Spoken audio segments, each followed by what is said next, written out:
ആദ്യത്തെ ഉണ്ടല്ലോ നമ്മുടെ നവാസിക്ക പോയപ്പം 3 മക്കളുണ്ട്.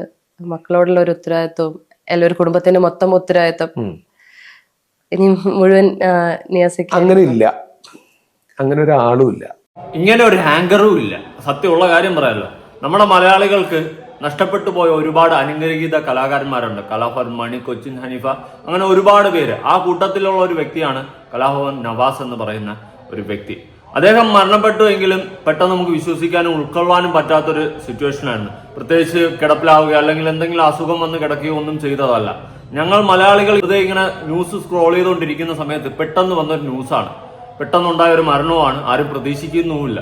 അതുകൊണ്ട് തന്നെ ഞങ്ങൾക്ക് അക്സെപ്റ്റ് ചെയ്യാൻ കുറച്ച് പാടായിരുന്നു. ഇപ്പോഴും കൂടി ആ വ്യക്തിയുടെ വീഡിയോസോ കാര്യങ്ങളോ സിനിമകളോ പഴയതൊക്കെ കണ്ടു കഴിഞ്ഞാൽ നമുക്ക് അക്സെപ്റ്റ് ചെയ്യാൻ കുറച്ച് ബുദ്ധിമുട്ടുണ്ട്. അത് എന്തുകൊണ്ടാണെന്ന് ചോദിച്ചു കഴിഞ്ഞാൽ നമ്മൾ അത്രയും കണ്ടിരുന്ന ഒരു വ്യക്തിയാണ്.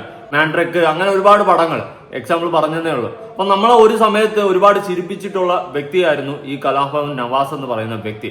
ഈ ഇപ്പോഴത്തെ പിള്ളേർക്ക് അറിയത്തില്ലെങ്കിലും നമ്മുടെയൊക്കെ ആ ഒരു കുട്ടിക്കാലം കളർഫുൾ ആക്കിയ കുറെ വ്യക്തികളിൽ ഒരാളാണ്. പണ്ടത്തെ സിനിമകൾ ഒരു ടൈപ്പ് ഉണ്ടല്ലോ, നമ്മുടെ മുകേഷിന്റെയും അതുപോലെ ഹാരിസ് രേഷവും ദിലീപ്, ഇവരുടെയൊക്കെ ഒരു ടൈമുണ്ട്. ആ ഒരു ടൈമിൽ നമ്മൾ ഒരുപാട് ചിരിപ്പിച്ച വ്യക്തികളുടെ കൂട്ടത്തിലുള്ള ഒരാളാണ് ഈ കലാഭവൻ നവാസ് എന്ന് പറയുന്ന വ്യക്തി. അദ്ദേഹത്തിന്റെ മരണത്തിനെ തുടർന്ന് ഒരുപാട് കോൺട്രവേഴ്സീസ് ഉണ്ടായിട്ടുണ്ടായിരുന്നു. അദ്ദേഹം അവസാനമായിട്ട് അഭിനയിച്ച സിനിമ കാണാൻ അദ്ദേഹത്തിന്റെ വൈഫും മകനും കൂടി തിയേറ്ററിൽ പോയപ്പോൾ അവിടെ ചെറിയ വിഷയങ്ങളുണ്ടായി. മീഡിയക്കാര് പോയിട്ട് കാണിച്ചിട്ടുള്ള പോക്രിത്തനങ്ങൾ, ഇങ്ങനെ കുറച്ചധികം വിഷയങ്ങൾ ഉണ്ടായിട്ടുണ്ടായിരുന്നു. നമ്മളത് സംസാരിച്ചിട്ടുണ്ടായിരുന്നു. എന്നാൽ ഇപ്പോ ലേറ്റസ്റ്റ് ആയിട്ട് മെയിൻ സ്ട്രീം മീഡിയ ഉണ്ടല്ലേ, ഈ പറയുന്ന കലാഭവൻ നവാസ് എന്ന് പറയുന്ന വ്യക്തിയുടെ സഹോദരനായിട്ടുള്ള നിയാസ് എന്ന് പറയുന്ന വ്യക്തി ഒരു ഇന്റർവ്യൂ കൊടുത്തിട്ടുണ്ടായിരുന്നു. ഈ ഇന്റർവ്യൂയെ തുടർന്നിട്ട് നിയാസ് എന്ന് പറയുന്ന വ്യക്തിക്കും അത്യാവശ്യം ഹെയ്റ്റും നെഗറ്റീവും ഉണ്ടായിട്ടുണ്ട്. അതുപോലെ തന്നെ ആ ഇന്റർവ്യൂ എടുത്ത ആങ്കറിനെ പറ്റിയിട്ട് പ്രത്യേകിച്ച് 2 വാക്ക് പറയാതെ പോകുന്നത് ശരിയാണെന്ന് എനിക്ക് തോന്നുന്നില്ല. കാരണം വന്നിരിക്കുന്ന വ്യക്തിയുടെ പേര് പോലും അറിഞ്ഞുകൂടാതെയാണ് ഇൻട്രൊഡക്ഷൻ കൊടുക്കുന്നത്. അങ്ങനെ കുറെ വിട്ടിത്തനങ്ങളും പൊട്ടത്തനങ്ങളും നിറഞ്ഞതാണ് ഈ പറയുന്ന ആങ്കർ എന്നാണ് ഞാൻ മനസ്സിലാക്കുന്നത്. അതുപോലെ നിയാസിക്ക പറഞ്ഞ് കംപ്ലീറ്റ് ചെയ്യുന്നതിന് മുന്നേ തോക്കിക്കയറി വെടിവെച്ച് അടുത്ത ചോദ്യങ്ങൾ ചോദിച്ചു അതിന്റെ ഇടയിൽ കൂടി വെടിവെക്കുന്ന ഒരു ആങ്കറാണ്. എന്തോ അത്യാവശ്യത്തിൽ എവിടെയോ പോകാൻ നിൽക്കുന്നു എന്ന് തോന്നുന്നു. ആ ഒരു ഗ്യാപ്പിലാണ് ഇന്റർവ്യൂ എടുത്തതെന്ന് തോന്നുന്നു. കാരണം ആങ്കറിന്റെ അത്രയും തിടുക്കം കണ്ടപ്പോൾ എനിക്ക് അങ്ങനെയാണ് ഫീൽ ചെയ്തിട്ടുള്ളത്. ഇനി തിരക്കൊന്നും ഇല്ലാതിരിക്കുമ്പോൾ വേണം ഇന്റർവ്യൂ ഒക്കെ എടുക്കാൻ പോകാൻ, അല്ലാണ്ട് തിരക്കിലിരിക്കുമ്പോൾ ഇന്റർവ്യൂ എടുക്കാൻ പോകല്ലേ കേട്ടോ ആങ്കർ കുട്ടി, പറയണമെന്ന് തോന്നിയിട്ടുണ്ടായിരുന്നു. എന്തായാലും വച്ച് താമസിപ്പിക്കേണ്ട. അതുപോലെ തന്നെ ഈ കലാഭവൻ നവാസിന്റെ ഭാര്യയും മക്കളെയൊന്നും നിയാസിക്ക തിരിഞ്ഞു നോക്കുന്നില്ല, നിയാസിക്ക മൈൻഡ് ചെയ്യുന്നില്ല എന്നുള്ള കുറച്ച് കാര്യങ്ങളും ഇവിടെ പറയാനുണ്ട്. അതായത് അവർക്ക് ജീവിക്കാനുള്ളത് അവർക്കുണ്ട്, എന്നാൽ ഇവര് തിരിഞ്ഞു നോക്കുന്നില്ല. അപ്പൊ ആൾക്കാർ പറയുന്നു ഓക്കെ അവര് തിരിഞ്ഞു നോക്കുന്നില്ല, സ്വന്തം സഹോദരന്റെ ഭാര്യയല്ലേ എന്നൊക്കെ പറഞ്ഞിട്ട് കുറെ വിഷയങ്ങൾ പറയുന്നുണ്ട്, കുറെ ആരോപണങ്ങളും വരുന്നുണ്ട്. എന്തായാലും നമുക്ക് വച്ച് താമസിപ്പിക്കേണ്ട, ഇന്റർവ്യൂ കണ്ടു നോക്കാം. അങ്ങനെ ഒരാളുമില്ല, നമുക്കുമില്ല. എല്ലാവരുടെ ഉത്തരവാദിത്വം അവരവരിൽ തന്നെയാണ്. പിന്നെ ഓരോരുത്തർക്കും ചെയ്തു കൊടുക്കാവുന്ന കാര്യങ്ങളൊക്കെ എപ്പോഴും ചെയ്തു കൊടുക്കാം. അതിന് ആളും മരിക്കണം എന്നില്ല, മനസ്സിലായില്ലേ? നമുക്ക് ചെയ്യാവുന്നതൊക്കെ എപ്പോഴും ചെയ്യാം. പിന്നെ അവരെ സംബന്ധിച്ചിടത്തോളം രഹന ആഗ്രഹിക്കുന്നില്ല. അതായത് രഹന എന്ന് പറയുമ്പോൾ നവാസിന്റെ ഭാര്യയാണ്.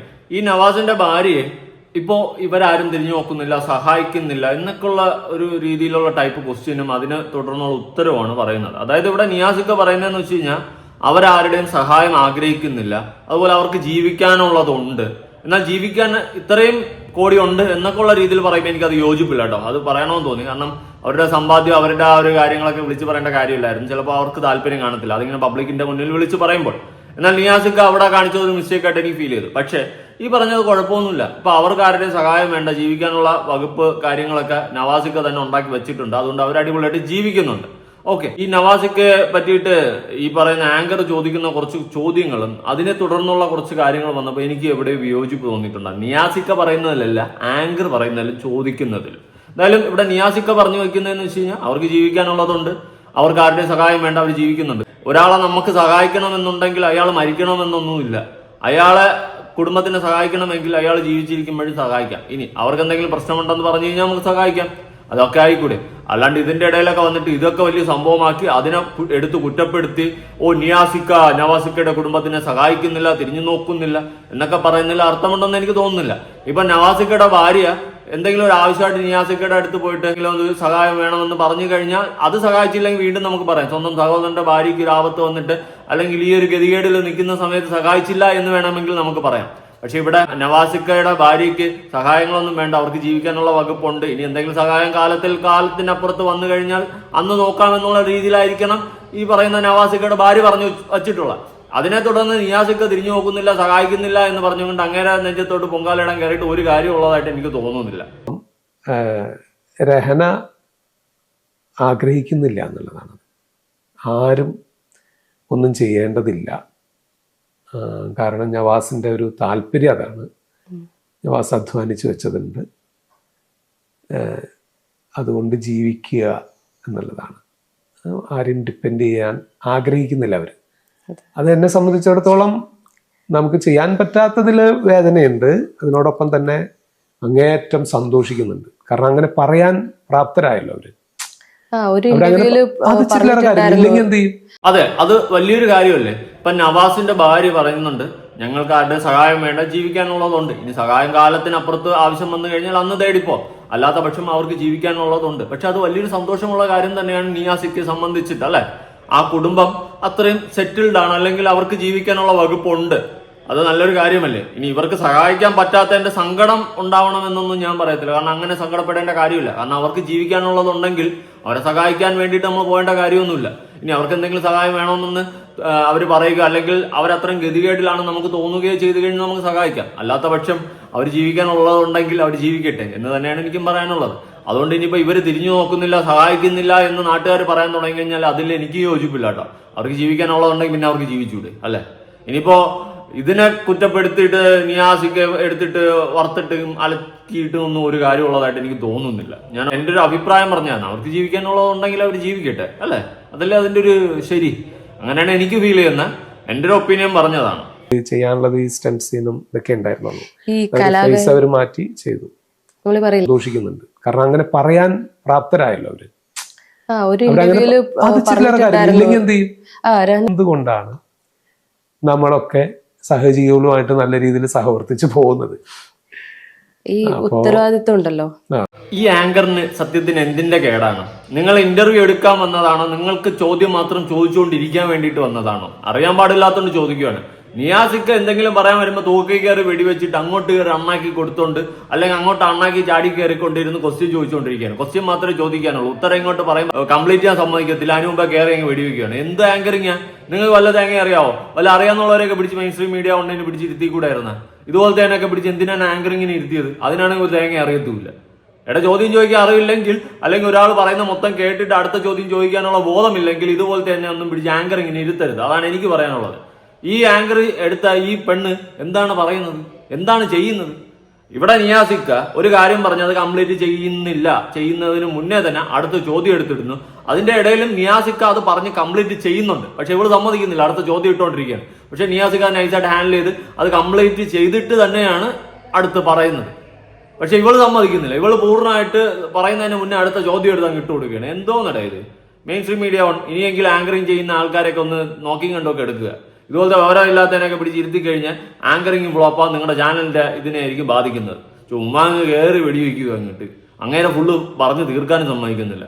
എന്തോന്ന് വിവരക്കെട്ടരെ വിളിച്ച് പറയുന്നത് സത്യം. Hi, hello, welcome to mainstream one. It's me Nimisha Ram. ഇന്ന് നമ്മുടെ കൂടെ എത്തിയിട്ടുള്ളത് മലയാളികളെ ഏറെ ചിരിപ്പിക്കുകയും ചിന്തിപ്പിക്കുകയും ചെയ്ത മഹാനായ നടൻ അബൂബക്കറിന്റെ മകനും മഹാനായ മറ്റൊരു നടൻ കലാഭവൻ നവാസിന്റെ സഹോദരനും മറിമായം എന്ന സീരിയലിലൂടെ തന്റേതായ വ്യക്തിമുദ്ര പതിപ്പിച്ച അതുല്യ കലാകാരൻ കലാഭവൻ നവാസ് നമ്മുടെ കൂടെ എത്തിയിട്ടുണ്ട്. നമസ്കാരം. സൂപ്പർ, അടിപൊളി, സ്പഷ്ടമായിട്ടുണ്ട്. പറഞ്ഞത് കേട്ടല്ലോ, കലാഭവൻ നവാസ് നമ്മളോടൊപ്പം ഉണ്ടെന്ന്. Super super. നിയാസ് എന്ന് പറയേണ്ട സ്ഥാനത്ത് നവാസ് എന്ന്. മരിച്ചുപോയൊരു വ്യക്തിയാണ് നവാസ്. അദ്ദേഹത്തിന്റെ സഹോദരന്റെ ഇന്റർവ്യൂ ആണ് നടക്കുന്നത്. എന്നാൽ നമ്മളോടൊപ്പം ഉള്ള കലാഭവൻ നവാസാണ്. ഇത്രയും ഒരു ഒരു ഒരു ഒരു വിവരക്കേട് വിളിച്ച് പറയുന്നുണ്ട്. അത്യാവശ്യം എഡിറ്റ് ചെയ്തപ്പോഴെങ്കിലും കട്ട് ചെയ്ത് കളഞ്ഞുകൂടെ ഉള്ള കാര്യം പറയാം. എന്നിട്ട് അവിടെ ജസ്റ്റ് ഒരു ഓഡിയോ കൊടുത്താൽ പോരായിരുന്ന, അല്ലെങ്കിൽ എഴുതി കടിച്ചാൽ പോരായിരുന്നു. അത്രയും ഒന്ന് കട്ട് ചെയ്തിട്ട് സത്യം നല്ല ഇപ്പോഴേ ആങ്കറിങ് ആയിട്ടുണ്ട്. ആങ്കറിങ് എന്ന് പറഞ്ഞു കഴിഞ്ഞാൽ ഇതാണ് ഒരു അവാർഡ് ഒക്കെ കൊടുക്കണം. കാരണം അമ്മാതിരി ഇതാണ് പറഞ്ഞ് കൂട്ടി വയ്ക്കുന്നത്. ആരാണ് മുന്നിൽ വന്നിരിക്കുന്നതെന്ന് പോലും അറിയത്തില്ല. ഇന്റർവ്യൂ എടുക്കുന്ന അവന്റെ പേര് പോലും അറിയത്തില്ല. ഇതാണ് അവസ്ഥ. ഇതെല്ലാം ഒരു ആങ്കർ. ചിലപ്പോൾ ആദ്യമായിട്ട് വന്നിരിക്കുന്നവന്റെ ആയിരിക്കും കേട്ടോ വെപ്രാളം എന്ന് പറഞ്ഞ് കുറച്ച് കൂടിപ്പോയി, കുറച്ച് കടന്നുപോയി. അത് തന്നെ എനിക്ക് പറയാനുള്ളത്. കുറച്ചൊക്കെ ബോധത്തോടെ വിവരത്തോടെയൊക്കെ വന്നിരിക്കുന്നത്, ഒന്നുമില്ലെങ്കിൽ ഒരു ഇന്റർവ്യൂവിനല്ലേ വന്നിരിക്കുന്നത്. ഇപ്പൊ നമ്മളെ പോലുള്ളവരൊക്കെ ചിലപ്പോൾ വീഡിയോ ചെയ്യുന്ന സമയത്ത് തെറ്റുകൾ പറ്റാറുണ്ട്. നമ്മൾ ആ ഒരു സെറ്റപ്പിൽ അങ്ങ് പോകുന്നു. നമ്മൾ നിങ്ങളെ പോലെ വലിയ ടീമൊന്നുമില്ല. പക്ഷെ ഇത്രയും വലിയൊരു ചാനൽ അങ്ങനെ വന്നിരുന്ന ഒരു ഇന്റർവ്യൂ ആണ് എടുക്കുന്നത്. ആ സമയത്ത് വേറെ ഒന്നും വേണ്ട, ഓക്കെ ബാക്കിയുള്ളതിലൊക്കെ നമുക്ക് തെറ്റുകളൊക്കെ പറ്റാറുണ്ട്. ഓപ്പോസിറ്റ് ഇരിക്കുന്ന വ്യക്തിയുടെ പേര് പോലും അറിയത്തില്ല, നീ എന്നാ ഗീരവത്തിനാണ് വന്നിരിക്കുന്നത്, അതുപോലും കറക്റ്റായിട്ട് പറയാൻ പറ്റത്തില്ല, അതുപോലും കറക്റ്റായിട്ട് പറയാൻ അറിയില്ലെങ്കിൽ എന്ത് ഇന്റർവ്യൂ ആണ് നീ ഉണ്ടാക്കുന്നത്? എന്റെ പൊന്നെ ആങ്കറിങ് ചേച്ചിയെ, ഒന്നും പറയാനില്ല, ഒരു അവാർഡ് ഞാൻ അങ്ങ് തരുക കേട്ടാ, ഇഷ്ടപ്പെട്ട പിന്നെ അല്ലാണ്ട് എന്നാ പറയാനാ തന്നെയാണ് സംസാരിക്കുന്നത്. അതെ, നമുക്ക് നഷ്ടങ്ങളിൽ എപ്പോഴും ഒരു വേദന ഉണ്ടാവില്ല. പക്ഷെ ഞാനതിനെ ഓവർകം ചെയ്തു എന്നാണ് എനിക്ക് പറയാനായിട്ട്. എനിക്ക് ആദ്യം സ്റ്റാർട്ടിങ് കുറച്ച് ദിവസങ്ങളൊക്കെ ഇത്തിരി ബുദ്ധിമുട്ടുണ്ടായിരുന്നു. പക്ഷെ ഞാൻ വളരെ പെട്ടെന്ന് ഓവർകം ചെയ്തു. എന്താ അതിന് കാരണം വെച്ചാൽ എൻ്റെ പ്രൊഫഷൻ ഇതാണ്. ഞാൻ മറുമായത്തിന് ആദ്യം പോകാൻ പറ്റിയില്ല, വരുന്നില്ലെന്ന് പറഞ്ഞു. പിന്നെ എല്ലാവരും കൂടി മറുമായത്തിൽ എല്ലാവരും കൂടി അവിടെ ഇരുന്നിട്ട് എന്തായാലും ഇവിടെ വന്നിരുന്നൊന്നും ചെയ്യണ്ട, കുറച്ച് കഴിയും. നിയാസിക്കയുടെ ഒരു അനുഭവമാണ് ഇവിടെ പറയുന്നത്. അതായത് നവാസ് മരണപ്പെട്ടതിന് ശേഷം തനിക്ക് തന്റെ ആ ഒരു ഫീൽഡിലോട്ട് പോയിട്ട് മറിമായത്തിലൊന്നും അഭിനയിക്കാൻ പറ്റുന്നില്ല എന്നുള്ളൊരു കാര്യമാണ് ഇവിടെ പറയുന്നത്. തന്റെ സഹോദരനാണ് മരിച്ചു പോയിട്ടുള്ളത്. സഹോദരങ്ങളായാലും വീട്ടുകാരായാലും നമ്മളിപ്പോ എന്തെങ്കിലുമൊക്കെ പ്രശ്നങ്ങൾ ചിലപ്പം കാണും, പക്ഷെ എന്തെങ്കിലും സംഭവിച്ചെന്ന് അറിഞ്ഞു കഴിഞ്ഞാൽ പിന്നെ നമുക്ക് താങ്ങാൻ പറ്റത്തില്ല. അതാണ് രക്തബന്ധത്തിന്റെ വിലയെന്നാണ് ഞാൻ മനസ്സിലാക്കുന്നത്. ഇപ്പോ ഞാനും എന്റെ ചേട്ടനും അടിയും വഴക്കൊക്കെ ആണെന്നോ, എപ്പോഴും അടിയും വഴക്കും, അവൻ എന്തെങ്കിലും പറ്റിയെന്നോ അല്ലെങ്കിൽ എനിക്ക് എന്തെങ്കിലും പറ്റിയെന്നോ അവൻ അറിയുകയോ ചെയ്തു കഴിഞ്ഞാൽ നമ്മൾ ഈ പറയുന്ന എല്ലാം മറന്ന് പിന്നെ നമുക്കത് ആ ഒരു ഇതിലോട്ട് പോകും. ഇപ്പൊ ഇവിടെ നവാസിക്ക മരണപ്പെട്ടെങ്കിലും ചിലപ്പോ നിയാസിക്ക എന്ന് പറയുന്ന വ്യക്തിക്ക് അത് താങ്ങാനാവാത്തൊരു നഷ്ടം തന്നെയായിരിക്കും. മറിമായത്തിൽ അഭിനയിക്കാൻ പോയെങ്കിലും തനിക്ക് അഭിനയിച്ച് അത് കംപ്ലീറ്റ് ചെയ്യാൻ പറ്റുന്നില്ല, അല്ലെങ്കിൽ അഭിനയിക്കാനുള്ളൊരു മൈൻഡ് ഇല്ല. എന്നാൽ പിന്നെ കുറച്ച് കഴിഞ്ഞാൽ അഭിനയിച്ചൊക്കെ അവിടെ അങ്ങനെ മൈൻഡ് സെറ്റിലായി ഒഴുകി സെറ്റായി വന്നു എന്നൊക്കെയാണ് പറയുന്നത്. പക്ഷെ തന്റെ മനസ്സിലാ നഷ്ടം, തനിക്ക് നഷ്ടപ്പെട്ട തന്റെ സഹോദരൻ, അത് ഒരിക്കലും മാറി വരത്തില്ല. ഏതെങ്കിലും ഒരു സിറ്റുവേഷനിൽ പഴയ കാര്യങ്ങളും അവനെ കുറിച്ച് ആലോചിക്കുന്ന സമയത്ത് സഹോദരൻ എന്ന നിലയ്ക്ക് നിയാസിക്കയ്ക്ക് അത് തീരാത്ത നഷ്ടം തന്നെയാണ്. നിയാസിക്ക എന്ന് പറയുന്നത് നവാസിക്കയുടെ സഹോദരനാണല്ലോ. അപ്പൊ എന്തൊക്കെ പറഞ്ഞാലും ആ വിഷമം പെട്ടെന്നൊന്നും അങ്ങോട്ട് മാറത്തില്ല. ഒന്നാമത് വയ്യാതെ കിടക്കുകയും അങ്ങനെ ഒന്നും അല്ല ഈ നവാസിക്കയ്ക്ക് സംഭവിച്ചിട്ടുള്ളത്. കാലാകാലങ്ങളോ വർഷങ്ങളോളം വയ്യാതെ കിടന്ന് മരണപ്പെട്ടു പോയതല്ല. അങ്ങനെ മരണപ്പെടുന്നത് നമുക്ക് നിസ്സാരമാണെന്നല്ല ഞാൻ പറയുന്നത്, അങ്ങനെയല്ല ഞാനിവിടെ പറഞ്ഞു തീർക്കാനും ഉദ്ദേശിക്കുന്നത്. പക്ഷെ അങ്ങനെ കിടന്ന് കഷ്ടപ്പെടുന്നത് കണ്ട് ഇനി അവൻ എങ്ങനെയെങ്കിലും അങ്ങ് പോയാൽ മതിയായിരുന്നു, ഇങ്ങനെ അവൻ കിടന്ന് കഷ്ടപ്പെടേണ്ട എന്നുള്ളൊരു മൈൻഡ് സെറ്റിൽ ആരും ചിന്തിച്ച് നവാസിക്ക പോകുന്നതല്ല, പെട്ടെന്നുണ്ടാവുന്ന ഒരു ഇൻസിഡന്റ് ആണ്. അതേ തുടർന്നാണ് നവാസിക്ക ഈ ഭൂലോകത്ത് നിന്ന് തന്നെ വിട പറഞ്ഞത്. അതുകൊണ്ട് തന്നെ അവരുടെ ജീവിതകാലം മൊത്തം തീരാത്തൊരു നഷ്ടം തന്നെയാണ് നവാസിക്കയുടെ മരണം എന്നാണ് ഞാൻ വിശ്വസിക്കുന്നത്. എന്തായാലും ബാക്കി കേട്ടോ, ആങ്കറിങ് നീ സൂപ്പറാടി, നിമിഷ അല്ലേ, നല്ല പേര്. അവരും ആ തലത്തിൽ മനസ്സിലാക്കി വരണം എന്നുള്ളതാണ്. ചേച്ചി സമയമെടുക്കും. നമ്മൾ എങ്ങനെ പറഞ്ഞാലും അവരുടെ മാനസികാവസ്ഥ എന്താന്നുള്ളത് നമുക്ക് പറയാൻ പറ്റില്ല. നമുക്ക് ആരുടെയും ഉമ്മയാണ്. അത് നിയാസിക്ക പറയുന്ന കറക്റ്റ് കാര്യമാണ്. ആരുടെയും മാനസികാവസ്ഥ നമുക്ക് ഒരിക്കലും മനസ്സിലാക്കാൻ പറ്റത്തില്ല. ഇപ്പൊ ഞാന് ഇവിടെ കരഞ്ഞുകൊണ്ടിരിക്കും, അപ്പൊ ഓപ്പോസിറ്റ് ഇരിക്കുന്ന ആൾക്ക് എന്റെ കരച്ചിലാണ് എന്ത് തേങ്ങയ്ക്ക് ചെറിയ കാര്യത്തിനല്ലേ ഇരുന്ന് കരയുന്നതെന്ന് പറയും. പക്ഷെ എന്റെ വിഷമവും എന്റെ മാനസികാവസ്ഥയും എനിക്കേ മനസ്സിലാകത്തുള്ളൂ. അതുപോലെ തന്നെയാണ് നവാസിക്കയുടെ മരണവുമായി ബന്ധപ്പെട്ട് നവാസിക്കയുടെ ഭാര്യയുടെ മാനസികാവസ്ഥയും. അവർക്ക് അത് എന്നും തീരാത്തൊരു നഷ്ടം തന്നെയാണ്. ആ നഷ്ടം നികത്താൻ അവർക്കിനി ഒരിക്കലും പറ്റത്തില്ല. നമുക്ക് പണം കൊണ്ട് വാങ്ങാൻ പറ്റുന്ന നഷ്ടങ്ങളാണെങ്കിൽ നമുക്ക് പണം സമ്പാദിച്ച് വാങ്ങാൻ പറ്റും. പക്ഷെ ജീവൻ എന്ന് പറയുന്നത് നമുക്ക് ഒരിക്കലും പണം കൊടുത്ത് വാങ്ങാൻ പറ്റുന്നതല്ല, നഷ്ടപ്പെട്ടു പോയതാണ്. അതിന് ഒരിക്കലും ഒരു തിരിച്ചു കിട്ടുകയോ തിരിച്ചു വരവോ ഇല്ല. അതുകൊണ്ട് തന്നെ ഇനി നവാസിക്കയുടെ കുടുംബത്തിന് കാലാകാലം അവരുടെ അവസാനം വരെ അവർക്ക് തീരാത്ത നഷ്ടം തന്നെയാണ് നവാസിക്ക ഈ ഭൂലോകത്ത് നിന്ന് പോയത്. അതുകൊണ്ട് തന്നെ നിയാസിക്ക പറഞ്ഞതുപോലെ കുറച്ച് കാലതാമസം എടുക്കും. കുറച്ച് കാലതാമസം എന്ന് പറയുമ്പോൾ ചിലപ്പോൾ അത് കുറച്ച് അധികം കാലതാമസമായിരിക്കും. അതിന്റെ റീസൺ വേറെ ഒന്നുമല്ല, അവർക്കത് തീരാത്ത നഷ്ടമായതുകൊണ്ട് തന്നെയാണ്. എന്തായാലും നിയാസിക്കയെ കുറെ പേര് കുറ്റപ്പെടുത്തുന്നുണ്ട്, തിരിഞ്ഞു നോക്കുന്നില്ല, അങ്ങനെ ഇങ്ങനെയൊക്കെയാണെന്ന്. അവർക്ക് സഹായത്തിന്റെ ആവശ്യം വരുന്നില്ല. വന്നു കഴിഞ്ഞാൽ എന്തായാലും നിയാസിക്ക തിരിഞ്ഞു നോക്കാതിരിക്കുക എന്നുള്ളതൊന്നും ഇല്ല, അവരെന്തായാലും തിരിഞ്ഞു നോക്കുമായിരിക്കും. അതിന്റെ പേരിൽ ഇനിയിപ്പോ നിയാസിക്ക എടുത്തിട്ട് ചെളിവാരിടിച്ച് കുറ്റപ്പെടുത്തേണ്ട കാര്യമില്ല. ഇവിടെ എനിക്ക് ഫ്ലോപ്പായിട്ട് ആകെ തോന്നിയത് ആങ്കറിംഗ് പരിപാടി മാത്രമാണ്. തീരുമാനവും ആ തീരുമാനത്തിന് അനുസരിച്ച് ഫാമിലിയെ സജ്ജമാക്കുകയും ചെയ്തു എന്നുള്ളതാണ്. നമുക്ക് സമ്പാദിച്ചിട്ടില്ല, അത്യാവശ്യം കുഴപ്പമൊന്നുമില്ല. ഒരു 4-5 കോടിയുടെ അസറ്റ് അവനുണ്ട്. എന്തായാലും സ്ലോലി ഹീൽ ചെയ്യും അല്ലെ അതെ, മനുഷ്യനല്ലേ. ഒന്നും പറ്റില്ല എങ്കിൽ പോലും അവർക്ക് ജീവിക്കാം എന്ന് അവര് തന്നെ പറയുന്നു. അത് രഹന തന്നെ ആരും ഡിപ്പെൻഡ് ചെയ്യാൻ ആഗ്രഹിക്കുന്നില്ല. പിന്നെ സൗഹൃദത്തിന്റെ പേരിലൊക്കെ നമുക്ക് ചെയ്യാവുന്ന ചെയ്യാം, അങ്ങനെയൊക്കെ അത്രേ ഉള്ളൂ. വേറൊന്നും അവര് ഓക്കെ, ഇവിടെ നിയാസൊക്കെ പറഞ്ഞ ഈ പോയിന്റിൽ എനിക്ക് യോജിപ്പില്ല. വേറൊന്നും കൊണ്ടല്ല, പോയിന്റ് എല്ലാം ഓക്കെയാണ്. പക്ഷേ 4-5 കോടിയുടെ ആസ്തി സമ്പാദിച്ചു വച്ചിട്ടുണ്ട് എന്നുള്ളൊരു കാര്യം പറയുമ്പോൾ അതെന്തോ എനിക്ക് താല്പര്യമില്ല. നമ്മുടെ സമ്പാദ്യം, നമ്മുടെ കാര്യങ്ങളൊക്കെ നമ്മൾ മാത്രം അറിയണം. അത് മറ്റൊരാൾ അറിയാൻ പാടില്ല എന്ന് തന്നെയാണ് ഞാനും വിശ്വസിക്കുന്നത്. കാരണം നമ്മുടെ സമ്പാദ്യം, മറ്റുള്ള കാര്യങ്ങളൊക്കെ ഓപ്പോസിറ്റിൽ നിന്ന് കേൾക്കുന്നവൻ അത് ചിലപ്പോൾ നമുക്ക് നല്ലത് വരണമേ എന്ന് പറഞ്ഞായിരിക്കത്തില്ല കേൾക്കുന്നത്. അവൻ അസൂയപ്പെട്ടും കണ്ണുകടിയും കൊണ്ടായിരിക്കും ചിലപ്പോൾ നോക്കുന്നത്. അത് ചിലപ്പോൾ നമുക്കൊരു ഇടിവ് സംഭവിക്കാനുള്ള പോസിബിലിറ്റി കൂടുതലാണ്. അതുകൊണ്ട് തന്നെ ഇവിടെ നിയാസിക്കയ്ക്ക് കലാഭവൻ നവാസ് എന്ന് പറയുന്ന വ്യക്തിയുടെ സമ്പാദ്യവും കാര്യങ്ങളും അറിയാമെങ്കിലും അത് പുറത്തു പറയാതെ ഇരിക്കുന്നതാണ് ബെറ്റർ ഓപ്ഷൻ എന്നേ ഞാൻ പറയത്തുള്ളൂ. എന്തിനാണ് ഇങ്ങനെ വിളിച്ച് നാട്ടുകാരടുത്ത് പറയുന്നത്? അതിന്റെ ആവശ്യമില്ല. പ്രത്യേകിച്ച് അതൊരു ഇന്റർവ്യൂ ആണ്, ലക്ഷക്കണക്കിന് ആൾക്കാർ കാണും, അത് ചിലപ്പോൾ കോടിക്കണക്കിന് ആൾക്കാരിലേക്ക് എത്തും. അതുകൊണ്ട് തന്നെ ഇങ്ങനെ വിഡ്ഢിത്തനങ്ങൾ വിളിച്ച് പറയാതിരിക്കുക. സമ്പാദ്യം എന്ന് പറയുന്നത് നമ്മൾ നമ്മുടേതായ രീതിയിൽ വയ്ക്കുക. ഓപ്പോസിറ്റ് നിന്ന് കേൾക്കുന്ന ആളുടെ ഒരു വിളി മതി, അല്ലെങ്കിൽ അവന്റെ ഒരു അസൂയ, കണ്ണ്, ഇതൊക്കെ മതി നമുക്കെല്ലാം കൂടിയൊക്കെ തിരിച്ചടിയും ഇടിവൊക്കെ ആയിട്ട് വരാനായിട്ട്. അതുകൊണ്ട് തന്നെ ഇനി അങ്ങനെ പറഞ്ഞും ഇങ്ങനെ പറഞ്ഞും അവരുടെ സമ്പാദ്യം പറഞ്ഞും വെറുതെ നാട്ടുകാരെ കേൾപ്പിക്കാതെ ഇരിക്കുക എന്നതാണ് ഒരു ബെറ്റർ ഓപ്ഷൻ ആയിട്ടാണ് എനിക്ക് തോന്നുന്നത്. നിയാസിക്ക ഇത്രയും പറയണമെന്ന് തോന്നി. ഇനി ഞാൻ കുറച്ച് കമന്റ് ഒന്ന് വായിക്കാം കേട്ടോ. 2-3 കമന്റേ ഉള്ളൂ. എന്റെ അനിയൻ കുടുംബത്തിന് വേണ്ടിയുള്ളത് ഉണ്ടാക്കി വെച്ചിട്ടാണ് പോയത് എന്ന അഭിമാനത്തോടെ പറയാതെ പറയുകയാണ് ഇദ്ദേഹം. അതെ, നല്ലതാണ്. പക്ഷെ 4-5 കോടിയുടെ സമ്പാദ്യം ഉണ്ടെന്ന് പറഞ്ഞതിൽ എനിക്ക് യോജിപ്പില്ല. സമ്പാദ്യത്തിന്റെ കണക്കൊന്നും പറയാതിരിക്കുന്നതായിരിക്കും ബെറ്റർ. അതുപോലെ രഹനയ്ക്ക് ആരുടെയും സഹതാപം ആവശ്യമില്ല എന്ന് ഇനി ആരും അത് വളച്ചൊടിക്കേണ്ട. സത്യം, വളച്ചൊടിക്കേണ്ട കാര്യമൊന്നുമില്ല. രഹനയ്ക്ക് ഇപ്പൊ ആരുടെയും സഹായം ആവശ്യമില്ല, അവർക്ക് ജീവിക്കാനുള്ളതുണ്ട്. ഇനി അതുപോലെ തന്നെ നിയാസിക്ക് അഭിമാനത്തോട് പറയുന്നുണ്ട്, എന്റെ സഹോദരൻ അവന്റെ കുടുംബത്തിന് ജീവിക്കാനുള്ളത് ഉണ്ടാക്കി വെച്ചിട്ടാണ് അവൻ പോയത്. അത് അഭിമാനത്തോടെ പറയാം. അവർക്ക് സങ്കടമുണ്ടെങ്കിൽ കൂടി അഭിമാനത്തോടെ പറയാൻ പറ്റുന്ന ഒരു കാര്യം തന്നെയാണ്.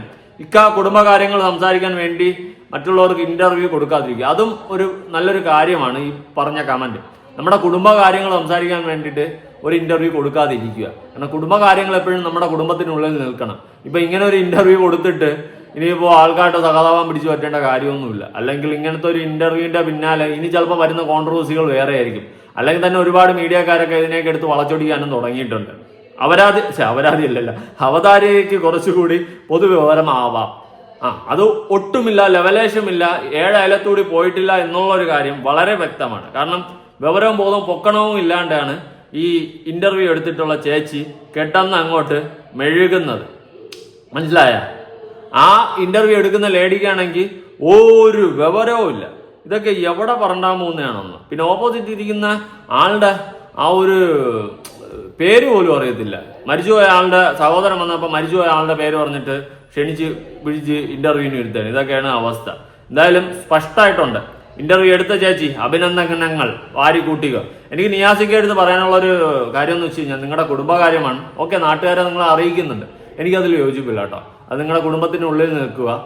അല്ലെങ്കിൽ അത് പിന്നെ ചിലപ്പോൾ അത്ര അങ്ങോട്ട് നല്ലതായിരിക്കത്തില്ല. ഇപ്പോൾ 5 കോടിയുടെ സമ്പാദ്യം ഉണ്ടെന്ന് പറയുമ്പോൾ അത് ഏതൊക്കെ രീതിയിൽ പിന്നെ തിരിച്ചടിക്കുമെന്ന് എനിക്ക് പറയാൻ പറ്റത്തില്ല. അതുകൊണ്ടാണ് ഞാൻ പറഞ്ഞത്. അതുകൊണ്ട് ഈ സമ്പാദ്യം എന്ന് പറയുന്ന സാധനം നമ്മുടെ ഉള്ളിൽ നിൽക്കണം, നമ്മുടെ സർക്കിളിൽ നിൽക്കണം. അത് പുറത്ത് നാട്ടുകാരെ വിളിച്ച് അറിയിച്ചുകൊണ്ട് കൊട്ടി ആഘോഷിക്കേണ്ട ഒരു കാര്യമല്ല. സൂക്ഷിച്ചാൽ ദുഃഖിക്കേണ്ട. എല്ലാവർക്കും നല്ലത് മാത്രം വരട്ടെ എന്ന് ആശംസിച്ചുകൊണ്ട് ഇനിയെങ്കിലും ആങ്കറിംഗ് പരിപാടി ചെയ്യുമ്പോൾ അല്ലെങ്കിൽ ഇന്റർവ്യൂ എടുക്കുമ്പോൾ ഒന്ന് സൂക്ഷിക്കണം കേട്ടാ അവതാരികയെ. കേട്ടാ, അത്രയും പറയണമെന്ന് തോന്നിയിട്ടുണ്ട്. ചുമ്മാ ഒരാൾ പറഞ്ഞുകൊണ്ടിരിക്കുമ്പോൾ അതിന്റെ അകത്ത് കയറി വെടിവെച്ച് അയാളെ പൂർണ്ണമായിട്ട് പറയാൻ സമ്മതിക്കാതെ വായി തോന്നി കോതയ്ക്ക് പാട്ടും വിളിച്ച് പറഞ്ഞുകൊണ്ടിരിക്കാണ്ട് നേരെ ചോദിക്കുക ഇന്റർവ്യൂ എടുക്കാൻ നോക്ക്. പുതിയൊരു വീഡിയോ ആയിട്ടാണ്. ബൈ.